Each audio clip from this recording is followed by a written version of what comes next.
1. Teknik pemisahan fraksi-fraksi minyak bumi.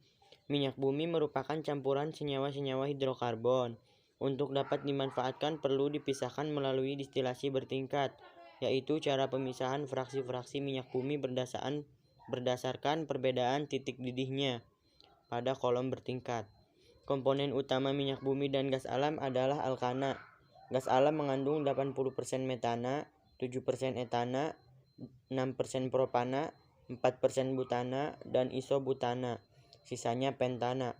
Untuk dapat dimanfaatkan, gas propana dan butana dicairkan yang dikenal sebagai LNG atau liquid natural gas. Karena pembakaran gas alam murni lebih efisien dan sedikit polutan, maka gas alam banyak digunakan untuk bahan bakar industri dan rumah tangga.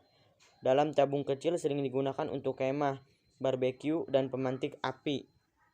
LNG juga banyak digunakan untuk bahan dasar industri kimia seperti pembuatan metanol dan pupuk. Senyawa penyusun minyak bumi yaitu alkana, sikloalkana, dan senyawa aromatik.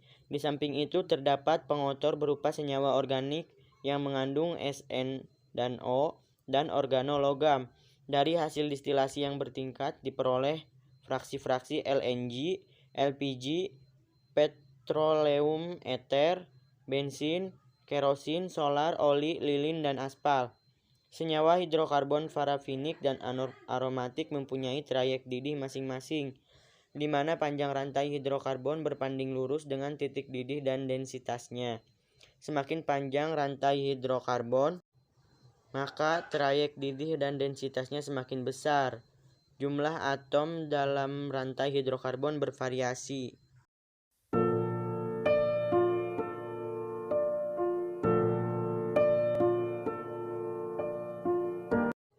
2. Fraksi minyak bumi dan kegunaannya.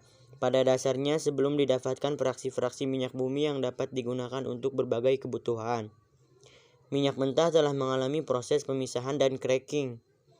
Dalam proses pemisahan ini, pada prinsipnya, minyak mentah yang merupakan campuran semua komponen akan dipisahkan masing-masing komponennya yang berupa hidrokarbon berdasarkan perbedaan titik didih. Minyak mentah dipanaskan dengan suhu tertentu sehingga komponen yang diinginkan menguap pada suhu didihnya. Ketika komponen telah menguap, maka uap akan masuk ke pipa kondensasi sehingga akan mengalami pendinginan. Dalam pipa kondensasi, uap dingin akan berubah menjadi fase cair kembali dan dihasilkan minyak yang lebih murni. Pada hasil pemanasan didapatkan residu yang juga merupakan produk dari pengolahan minyak bumi itu sendiri.